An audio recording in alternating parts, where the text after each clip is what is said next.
Welcome to the show. I'm Jason Whitlock, and I'll tell you why Tom Brady has every right to be frustrated with the Patriots. And I'm Colin Cowherd, and I'll tell you why we should celebrate Chris Paul, or as I like to call him, the anti-Russell Westbrook. Speak for yourself starts now. I've been waiting to say Can't that you just praise Chris Paul? Why do you got to bring Westbrook into it? All right, hello and welcome. We're joined today by NBA champion Caron Butler and Fox NBA analyst Chris Broussard. Let's start with the Warriors, who blew out the Pelicans last night, and will now move on to the Western Conference Finals, where they'll face James Harden, Chris Paul, and the Rockets, fresh off their own series win over the Jazz. The revamped Rockets have been gearing up for this matchup all year, and the Warriors know it, just ask Draymond Green. You know, they have made it known that their team is built to beat us. You know, kind of their, like you said, their obsession or whatever you want to call it. I mean, it is what it is. But like I said before, you know, all that stuff is cool. You can build your team. Obviously, you want to build your team to beat the defending champs because that's usually how you got to go to get a championship, the way you got to go. So, all understandable. That stuff has been said for about a year now. It's time to play. All right, without question, these were the two best teams in the NBA all year. And while the Warriors had the shooting edge, the Rockets won the season series 2-1. Cowherd, do the Rockets have any chance against the Warriors? I really don't think they do. Listen, we have a history. When dynasties, Warriors, face really, really good teams, Rockets, this is what happens. It's a 5 or 6 game series to the dynasty. Utah Jazz were a really good team. They had an MVP too, Karl Malone. They were the number 1 seed, and then they faced a sick Bulls team. They matched up well with the Bulls, but in the end, Chicago in the biggest games in that series always prevailed. Who's Michael Jordan for the Warriors? I don't see a Michael Jordan on the Warriors. Steph. I don't see a Michael Jordan on the Warriors. You see a Michael Jordan on the Warriors? The Michael Jordan of this era plays in Cleveland. Okay, but the number 2 on Golden State is better than their 2, Steph or Durant. The number 3 on Golden State, Clay, is better than their 3, Kukoc. What about the entirety of the team? They've played 3 times this year. When the Rockets were at full strength, they beat them twice. Look, man, where's Steph Curry going to hide defensively in this series? There's no place for him to hide this series. This is a 7-game series. Oh, come on. This is a 7-game series that, look, I would favor Golden State, but the Rockets can win this series. Oh, no. I'll give them a chance. I'll give them a 25% chance. That's not much of one. Yeah, I don't think it's going to be as close as you're saying, but yeah, there are things to like about the Rockets. The interesting thing, and you saw it with Draymond Green's comments, I talked to somebody in Golden State the other day, and they're like, they can't wait to get Houston. You can see it with Dray. Like, they're like, and he said, because they've been talking so much trash, Clint Capella, we're the better team, all the stuff they've been saying. I think you might see Golden State play better than ever in this series. And if that's the case, it could be a quick series. But I like the Rockets, and with 3-point shooting, anything can happen, and we know they put up a ton of threes, so I'll give them a shot. I like the Rockets also, but I don't like them in this series to win. I say 6. The Warriors win in 6. And, you know, we referred back to the regular season where we talked about LeBron being so dominant. That's the same thing we talked about with the Toronto Raptors. They was dominant in the regular season. They played it extremely well. But when the postseason came, you compare Toronto to Houston. You compared Houston we're talking to about teams being dominant in the regular season, and then all of a sudden you go to another season, which is the postseason. It's a different beast. It's a different animal. Every possession matters. It's different. Who's the Chris Paul and James Harden in Toronto? It's not a fair comparison. But here's the thing, too. Chris Paul has been spectacular these last 3 games. James Harden hasn't. If you look at the playoffs, they've had a couple games where they've both been at their peak. But for the most part, it's been Harden was great, Paul was so-so. Paul was great, Harden was so-so. They both going to have to be at their peak performance every night. Harden was sick last night. Play the way he played last night for 5 games in this series in order for them to be special. Some of Houston really, not a break because they earned it, but they faced Minnesota in the opening series. That's the team that doesn't match up in the West at all against Houston. They don't shoot threes. Who else in the West was going to beat them? Well, no. And so that was their first matchup, and they walked through them. Well, then they got another great matchup. Utah's a middle-of-the-pack three-point So San shooting Antonio team. would have beat him in the second Well, round. let me ask Other you than this. Golden State, who? I think Anthony Davis could have been a pain for them. I think Greg Popovich. Houston got really ideal matchups from a bad three-point shooting team and a team led by a rookie against Harden and Paul, two veterans. It's all worked out well for Houston. Capella, Harden, Paul. 50-5 when all three take the court this season. But let's just ignore all of that, and they have no shot. I wonder what the record is for the death lineup. It ain't 50-5. It's championships. Yeah, 2-0 when they start. Listen, you would acknowledge the NBA's always been about 2 seasons. You could argue 3. The officials even officiate games differently now. Let's say the officials say, we're gonna let, and they do this when you get to the conference finals and the finals. They because officials don't want to decide games. They let you be more physical. Who's got the more physical roster? I got a Draymond Green. That's it. That's as far as you're going to go with it. Yeah, that's as far. I got Draymond Green. That's as far as you go. Because Steph Curry. Capella, PJ Tucker's physical. All them light-skinned suburban brothers. Like, hey, you talking about a physical side. Hey, watch it. Watch it now. We can Man, hey, hold on. I consider myself light-skinned too, man. Hold up. This time of year brings us 2 things, graduations and Father's Day, and the gifts that go along with them. Before you buy Dad another tie or that grad a balloon that will probably float away, ask yourself this. Does my dad or grad like wings or sports, or better yet, both? If the answer is yes, then get them a Buffalo Wild Wings gift card. Right now, if you purchase $30 worth or more in-store or online, they'll give you a $5 bonus to keep for yourself. That's a gift that gives back. How generous of you. Buffalo Wild Wings, wings, beer, sports. Terms and conditions apply. The Celtics will look to close out the series with the Sixers tonight. It's actually been a really fun series. Despite Boston's 3-1 series lead and a clear edge with Brad Stevens on the sidelines, Ben Simmons and the young Sixers actually opened up as slight favorites in tonight's game. Whitlock, you expect Boston to close out the Sixers tonight? No, I don't. This is a very close series. It is. That, got off to a 3-0 start, but the Sixers had leads and nice leads in those games, and you could argue better team just didn't know how to finish, didn't know how to close out in the fourth quarter. I think the Sixers win tonight. I still think Boston's going to win the series. Brad Stevens is that good, but this is a 6 or 7 game series. On paper, that's what we thought coming in. I still believe that Boston just had the ball fall their way the first 3 games. Okay, as a parent, the younger your kids are, the worse they are away from home. You go on a road trip, they're just problems. Kids are good at home. Okay, Philly's young and Boston's young. Let's be honest about it. Tatum's young, Jalen's young, Rozier's young. Okay, you got 2 young teams. You notice how much better both are at home? I mean, Boston couldn't beat Milwaukee on the road, yet they're 6-0 at home. When I see 2 young teams, this is what I see. Taking my kids on a road trip.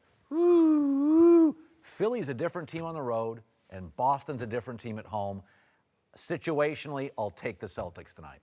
I hope and pray you're right, because I'd love this to be an interesting series. And I wanted Philly to win. I thought Philly was going to win going in. And they can argue they should be up 3-1. Because they were up, I think, 22 in game in Boston. Right. Up 22. Definitely should have won game 3. And we saw what happened in game 4. I think a key for Philly is how they feel inside. Like, Karan, as a player, if you're down 3-1, do you really think you can come back and win, or 3-0? Or do you just, you don't really think you have a chance? Were they just playing for pride in game 4, not to get swept by another young team? Or if they really believe we're the better team, we can beat them, then I think they have a good shot of extending this. I think it's all about mentality, what you touched on, Chris, and having the right disposition coming into that game on the road. However, I think Brad Stevens does an excellent job of just, making the adjustments on the fly.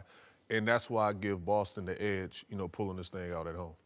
Here's what I think both of y'all have made great points, but I don't think anyone's giving Brett Brown any credit for going with the T.J. McConnell move and taking Ben Simmons off the ball. It seems like they've made an adjustment that worked, and maybe that will continue. I agree. The thing is, I think Stevens will be ready for that this time. Like T.J. McConnell, we know he's obviously not a great player, but he caught him off guard, and it threw Boston off guard. I think tonight Stevens and the Celtics will be ready for that, and McConnell won't be nearly Playoff series are chess matches. I do think Boston has more pieces. They have a little bit more viability. I think Philly is what they are. Very good defensively, long, athletic. They're not a great shooting team. Boston has moments where they are very good defensively, incredibly efficient shooting the basketball, great situationally. They've got second and third gears. I still contend that Philadelphia is an athletic wing shooter away from really being special. They're good. I don't think they're very good. Embiid, Simmons, their ceilings are the highest in this series. And so all they have to do is reach their highs tonight in terms of performance and playing smart. And I think it's a possibility. You can mature in 2, 3, 4 days, 2, 3, 4 games, and figure out what playoff basketball is about. And I think that gets them at least one more victory. I totally agree. You can mature on the fly, but one thing you cannot develop is a jump shot. You cannot develop a jump shot from game to game or in the series. That takes summer of breaking it down and building it back up. A decade it might take for. By the way, Sixers brought in a mentalist to talk to the team in the last 24 hours. I don't know this officially, but I think every team that brought in a mentalist in the series lost. I'm going to go with that. Welcome back, Caron Butler, Chris Broussard. Let's move to a couple of Hall of Famers. Charles Barkley and Shaq, whose antics on TNT usually for a good laugh. We like them. But last night, things got a little uncomfortable during a heated exchange about Dwayne Casey's decision to bench the Raptors star, DeMar DeRozan. He's got to repair his relationship with DeMar DeRozan. No, he don't. Yes, he does. No, he doesn't. Yeah, you have to, because listen, if your best player, you bench your best player. Why was he benched? That's not the point. It is the point. You don't disrespect your best player. Listen. If you don't have a great relationship with your best player, you're never going to win. That's not true. He did not. That's not true. He did not. Well, in That's your not opinion. true. No, just because you say something, it's just That's your not opinion. true. No, it's not true. Me and Pat Riley never saw eye to eye, and what happened to my man win. So it's not true what you're saying. Well, you it's had not to, true what you're saying. It's not true. I'm just letting you know what you did. Was the man on that team. It doesn't matter. It doesn't matter. Don't even start it. It doesn't matter. I was a role player. You're right, but you know what? That's my point. That's my point. I'm saying with your best player. You don't know what you're talking about when it comes to championship. I'm just telling you something. Stop babying Wayne these carried players. you to that championship. No matter how much you scream you loud, that does not make you right. You're wrong in the city. And that's why you ain't win, because you was a baby. Stop babying these players. I'm not babying no players. He don't play. He don't play. You got to sit his ass down. Period. He got to repair his. He ain't got to repair nothing. You got to stop babying the players. You got baby. That's why you ain't win. He got to. I didn't have Dwayne Wade and Kobe Bryant carry me up and down the court. So why you in the Hall of Fame? Because I got 3 Finals MVP, Chuck. Because you Google me, Chuck. Everybody Google knows me, you were a Chuck. great You see player. that? Google me. Well, obviously that got a little personal, and these guys clearly disagree about how coaches should treat star players. Whitlock, whose side are you on, Barkley or Shaq? I think Shaq was right in terms of don't baby DeMar DeRozan, don't baby these players. I think Shaq was right in saying, Chuck, you may have got babied a little bit. Where Shaq is wrong is, and if I were Barkley in that moment, I would have said, hey, man, if I was 7'2", they wouldn't have enough fingers to cover all the championship rings I had. And if I was 7'2", Kobe Bryant would have never run me out of L.A. And so I think Shaquille O'Neal had a great season.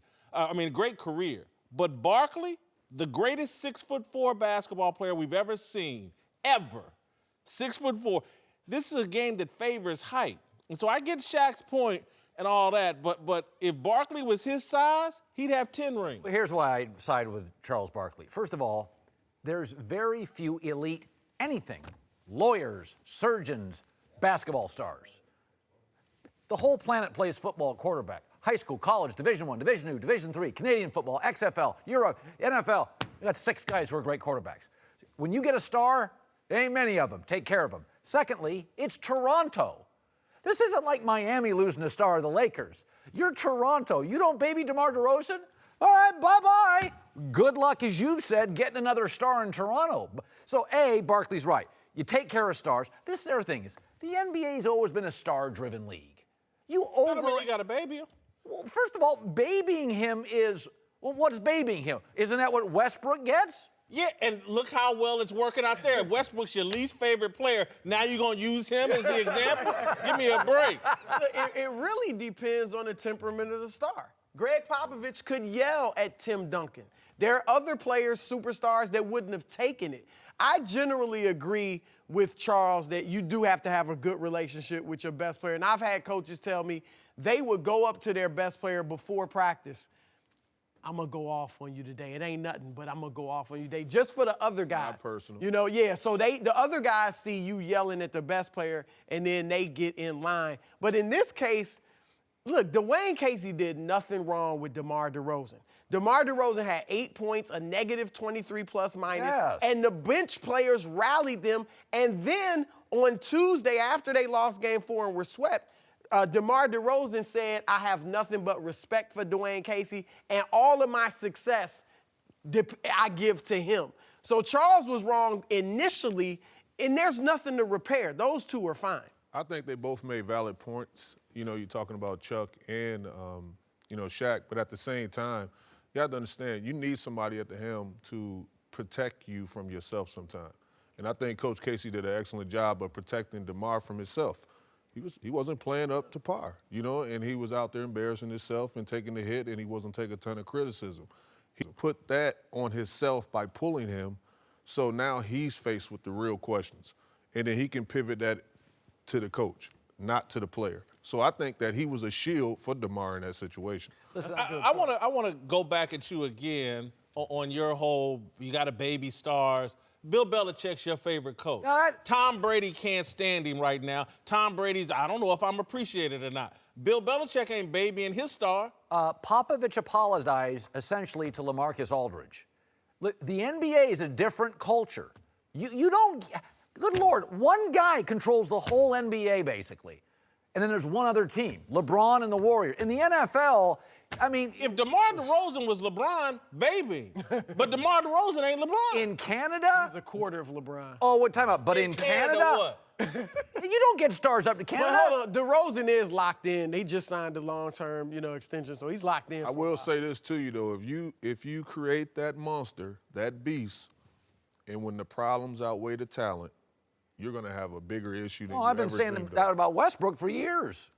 Yeah, I know. You're all over the That's map. not the case with Westbrook. You're all over. I want to go back on my one last... Well, I think you're bringing up Barkley, Shaq. I disagree. Look, Barkley, I agree. I've said he's arguably the best player ever, inch for inch. So I agree with you. But Charles was a lot like Shaq. Didn't That's my point. So I'm just saying, you can't say he would have had more rings than Shaq if he was that size. He had the game, but, he didn't want to defend. He didn't work as hard. They both were kind of like not the hardest workers in the world. I got to be careful here. Why? Because say it with your chest. I think say it with your chest. I was mad a minute ago. I think Charles gave more to the game than Shaq. No. Yes. You can't say that. Yes. How? Yeah. Shaq won Look at Shaq. at the highest level. No, Charles gave didn't. more.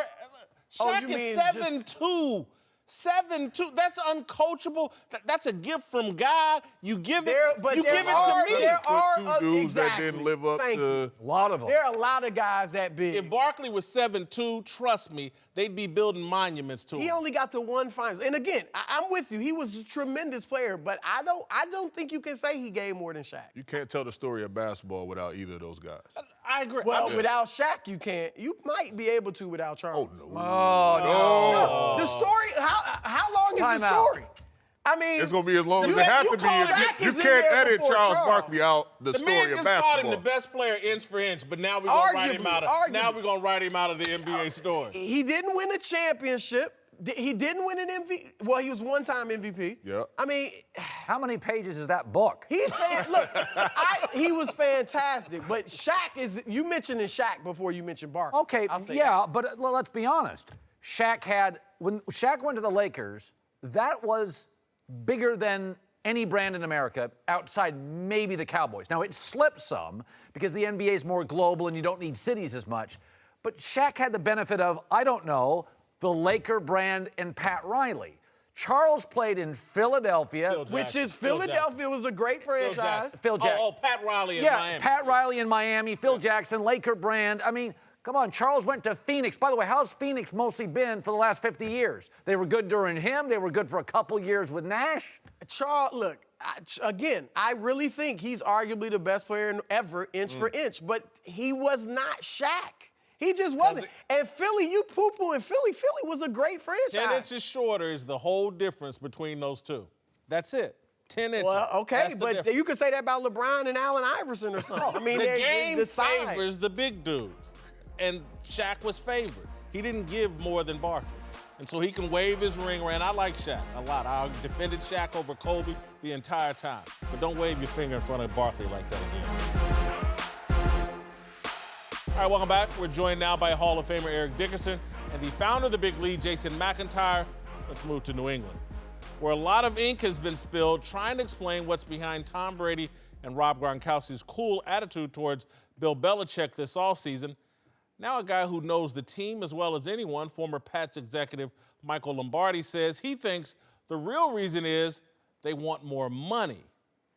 And when you look at what Brady's making compared to guys like Matt Ryan, Kirk Cousins, and Case Keenum, Lombardi kind of has a point. Cowherd, should Brady be bothered by his contract? Yeah, I mean, if you are the best in the world at something, and yet you are paid 16th best, it's not about the money. It's what it symbolizes. Money symbolizes respect. When Eric was the best back in the league, you can maybe talk yourself out of, well, I'm the second highest paid, but, you know, my contract's coming up in a year.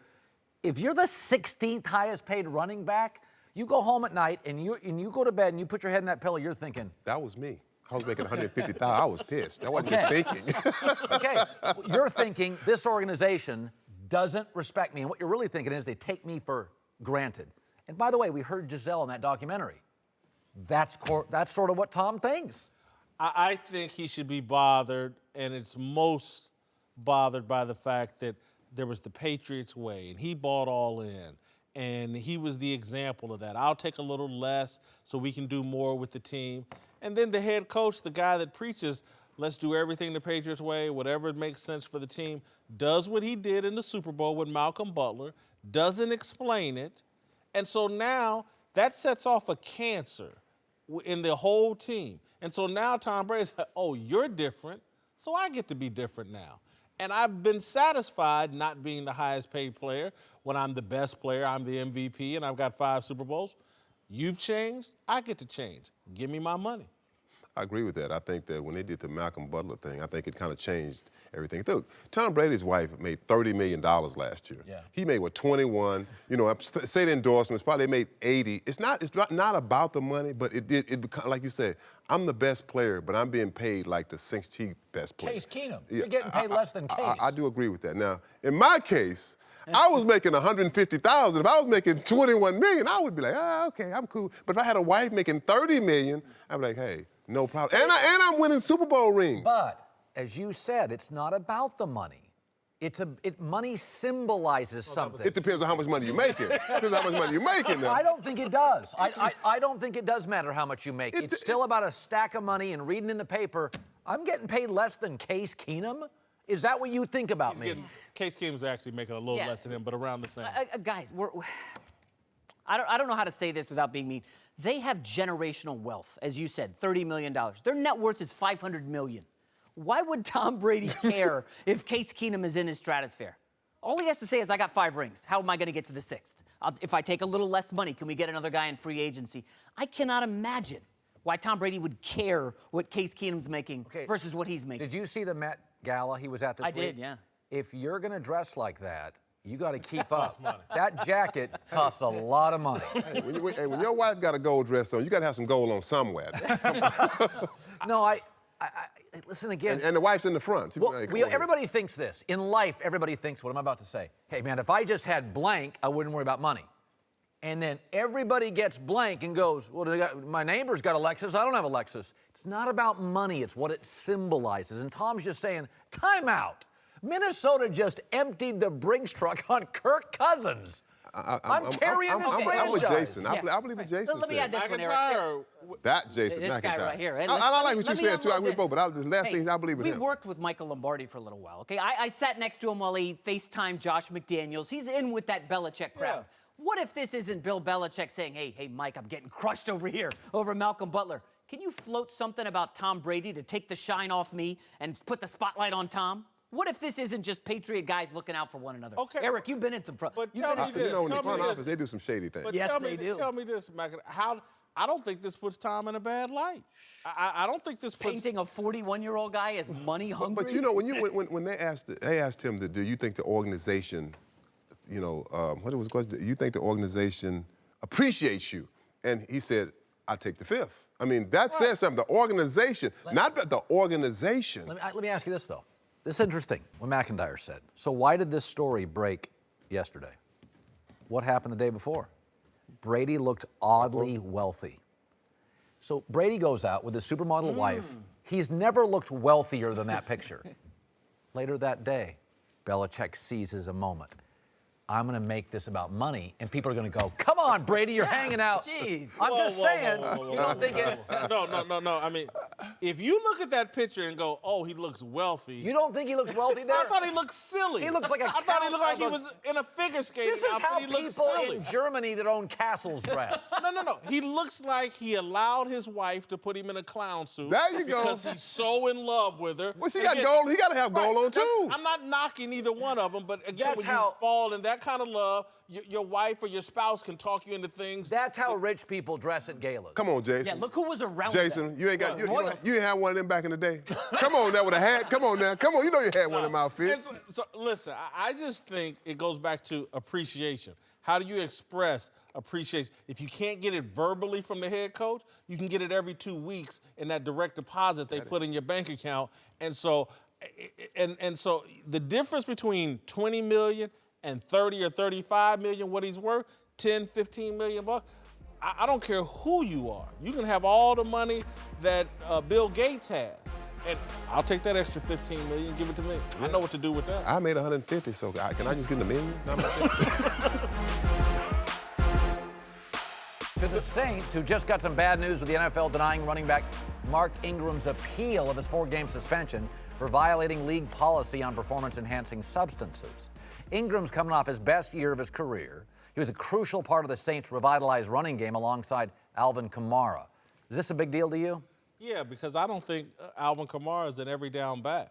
And so they're going to have to use him more than what they anticipated. And I think it's a big deal because Mark Ingram was having a decent NFL career. And then last year, he has career best and he becomes a star, a superstar basically. And you have to ask the question, was it Mark Ingram or was it the PEDs? And so, yeah, I think this is a big deal. I think it puts them in a jam for the first 4 weeks of the season, and it calls into question the performance that Mark Ingram had last year. Philadelphia and New England got to the Super Bowl, and they're running back by committee organizations. And Philadelphia is favored, and New England to get back to the Super Bowl, and they are running back by committee organizations. I don't think running backs in the NFL are currently worth, if you look in Vegas, they're not worth a point. So I think that hurts the committee, though. The committee is Kamara and Ingram.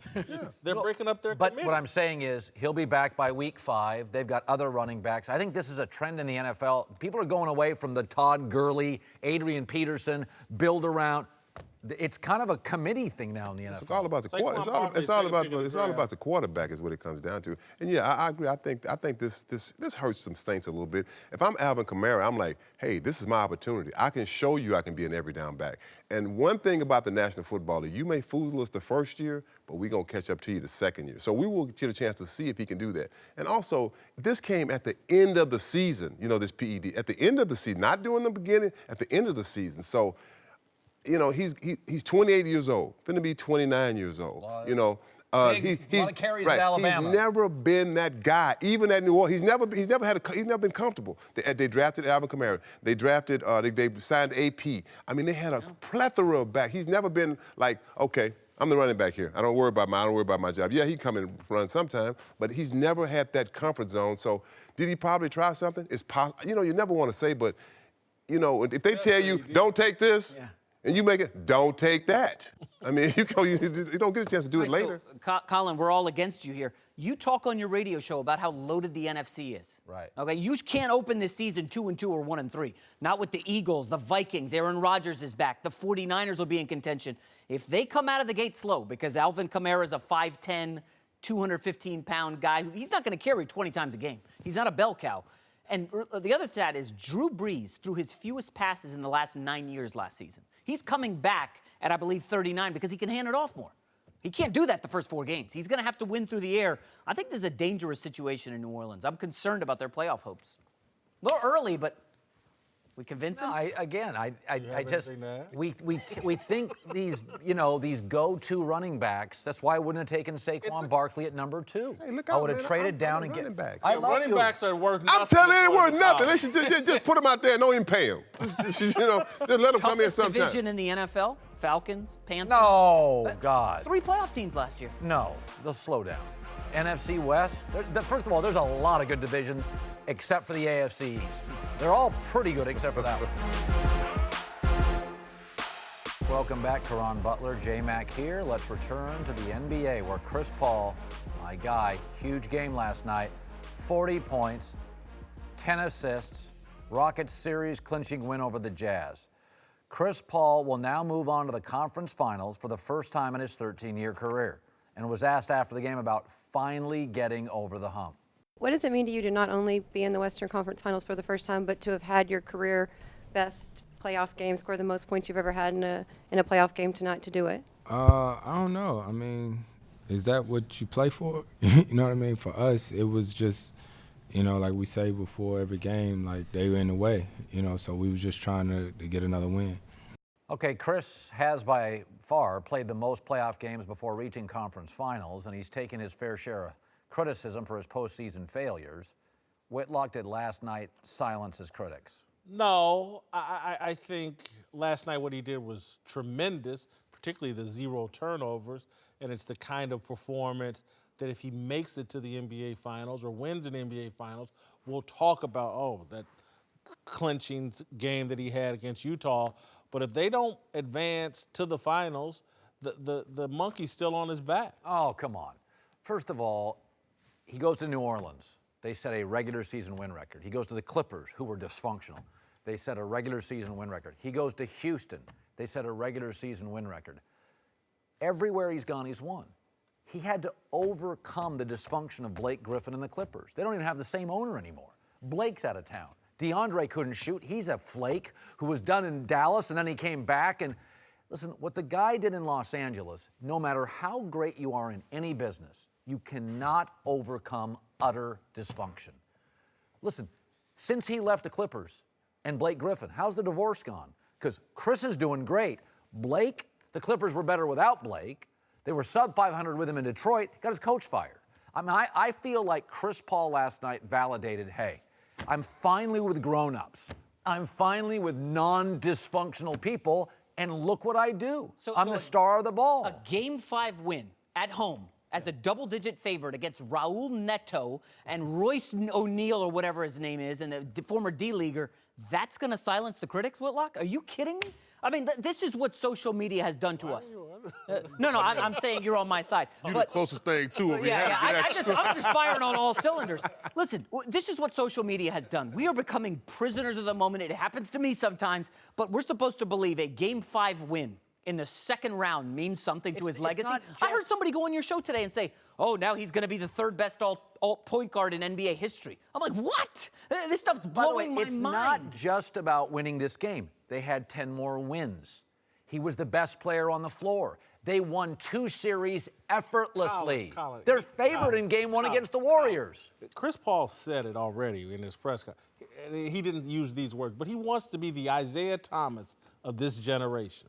He's the president of the Players Association. He's known as one of the smartest players in the league. You got to have titles to back that up. That's his goal, the standards he's setting. It's titles or bust. He knows he needs a title. He's momentarily silenced the critics, but he hasn't achieved his goal. I think he's a future Hall of Famer no matter what. Of course. And I don't think this series pretty much changed the trajectory of what his career was going to be, you know, when we tell the story of basketball or talk about his legacy. But what I do feel is that now he's in a position where he made a huge gamble. He left the Clippers. He went to a coach and an organization that believed that they was on par to, you know, surpass the Warriors, and they did everything possible to get the right personnel on that team. And now he has his best chance to create it and write his own history. But he will have to perform like he performed last night, 5 to 6 games in this series. Isn't it remarkable? He's the anti-Westbrook. Westbrook is the Bitcoin. He's cryptocurrency. Every day it's a different story. I'm a millionaire, I gotta sell my house. Chris Paul doesn't jump, not real flashy, 9% returns. To me, when I look at the love and the enabling of Westbrook, and then at the constant criticism of Chris Paul, it makes me wonder who's You're watching. a magician. This is You crazy. need a hat because you can pull Westbrook out of a hat at any time and inject him into any conversation. He's a magician. He's a freaking magician. You are the David Copperfield of Sports Talk TV. Westbrook has nothing to do with this.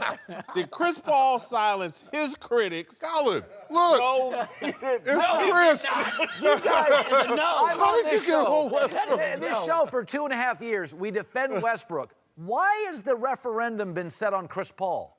Chris There is Paul's no been referendum. What's he done? You're He's over won there a bunch saying- of regular season games. What has Westbrook Whoop-de-damn done? do. Well, I Won don't a like bunch of Westbrook. regular I don't season think he's very games. He won good. MVP, won Oh, God, he went to so the did Derrick finals. Rose. He went to, like, what, 3-4 Western Conference Finals? Look, my point isn't, I'm not dumping on Chris Paul. I'm holding Chris Paul to the standards Chris Paul holds himself to. Absolutely. And his talents set. Chris Paul, to me, is a great player who needs to prove it in the postseason. He's had some bad postseason performances. It's great that he did that last night. But for Chris Paul should be this generation's Isaiah Thomas. He needs to get it done here against a great Golden State team. Isaiah Thomas, if you understand him and his career, he took out Michael Jordan. Yes. He took out Magic Johnson. He took out Larry Bird. That's what Chris Paul has an opportunity to do. Take out KD and Steph Curry. That's how you silence your critics and make your reputation. And then go through your best friend or one of your Yes. best friends in LeBron James. Isaiah did it to Magic. Chris Paul ain't pulling One of us likes Bitcoin, the other one likes a stable CD. To Cleveland, where reportedly the Cavaliers will not discipline Rodney Hood for declining to enter the game when Ty Lue tried to sub him in during the fourth quarter of Monday's blowout over Toronto. Reportedly, Hood apologized to GM Kobe Altman and plans to apologize to his teammates and coaches in person. Cowherd, do you think this Rodney Hood fiasco will be a distraction at all? I don't. They overcame Khloe Kardashian. Their coach had a health scare. They rebooted the roster. LeBron lives in a 24/7 tunnel of distraction. And some of it I think he creates. And I love LeBron, but his cryptic messages, to me, it's a deck chair off a boat. It's a really bad look for Rodney Hood, what he did here, because I don't think it'll be a distraction. But when LeBron James decides to go all in, I just don't understand how you don't follow in behind. And so once LeBron James starts buying suits for everybody to wear on the road and starts putting 40 on everybody and playing at both ends of the court and selling popcorn at halftime, Rodney Hood is supposed to be, anybody on that roster should be satisfied with whatever they get. Tristan Thompson got publicly humiliated for 2 or 3 games and never got off the bench, and he's helped them win a championship. And Rodney Hood is throwing a tantrum because they're trying to give him some mop-up minutes. Maybe he makes a shot and gets himself going so he can be a factor. Horrible look for Rodney Hood. This is a dude who was in line to make a lot of money this offseason, and he averaged 6 points a game against the Pacers in the first round. But as Cowherd said, they're impervious to distractions. Remember, the Tristan Thompson thing that you brought up, he did literally nothing for the first 6 games of the Pacers series. Double-double, followed by a double-double against Toronto. I mean, Rodney Hood's like the 7th guy, 8th guy off the bench. I don't think it matters. We're 4 or 5 days away from the Celtics series. Listen, it should not matter, but I think if anything happens, if it happens, whatever it is, they're going to put that on him. He created himself. He put himself in great position to be the ultimate scapegoat. Yeah. Look, this is why, he started this, and this is a domino effect because of this guy didn't want to go in. Now these guys everybody's not all in. So Kevin Love will sleep easy tonight. Ah, finally, they're not gonna blame me. Woo! Jeez. Somebody else. Ron, I do think you make a good point because what is carrying them right now is the tone LeBron has set, whatever it takes. And I'm all in. I'm committed. There have been people like me and Cowherd and just people around the country have spent all year speculating, where's LeBron going to go next? And LeBron has put a stake in the middle of the court like, I'm here now, 1,000%. And to have anybody go off note on that is a bit troubling, but I think they can handle it. The first thing I thought of when it happened was Utah. When Utah gave Rodney Hood to the Cavs, we all were like, well, he's kind of a good player. Utah last night said, this is why we gave him up. We were at practice. We knew the odometer reading on the true Rodney Hood. Yeah. So they were just sitting around saying, I know something you don't know. Well, I mean, listen, it's like they always say when you buy a used car. The only person that knows the car is the initial owner. So Utah knows Rodney Hood. They're at practice. They travel with him. I just thought they probably went, see, this is why we didn't buy into it. Welcome back. Time for last call. Let's move to Kurt Warner, who said this week that he thought about trying to play this year and actually reached out to a coach this offseason before deciding to retire. Cowherd, would you want to see a 46-year-old Warner make a comeback? No. Listen, my memories of Kurt Warner are really good. Like, I don't want to see him stumble out there and I remember his last game, didn't he get just decked? He literally got knocked physically out of the game. I get it why he thought about it. Because, again, I grew up with Jeff George, friends with Jeff George. The guy, he's 50 years old now. I guarantee you in Jeff's mind, he can still sling it at an NFL level. And if he got enough pass protection, he feels like he can go win you a game. Oh, I get that. When you have that kind of arm talent, you've had that kind of success as a Kurt Warner, he'll be 60 years old still. You know, I got a few snaps left in me, but stay retired. All right, to Pittsburgh, where Big Ben has been throwing shade at Steelers rookie quarterback Mason Rudolph this past week. And now Rudolph appears to be throwing it back, saying that his favorite quarterback growing up was Peyton Manning. Cowherd, should Big Ben be offended? No, but he heard it. I don't think you're offended by it, but I think there's a reason Mason Rudolph said it. Yeah, I think he said it because Peyton Manning was his favorite quarterback growing up, and it's just an honest statement. I don't think it has anything to do with Big Ben. If I'm a kid growing up and I have and I'm a quarterback and I have a choice between idolizing Big Ben or Peyton Manning, with all the and I work for the Steelers and I can say I didn't have one or I named Peyton, that's a burn. It's Peyton Manning. it would be like it's someone. Big Ben. That's like Michael Jordan. Everybody idolized him.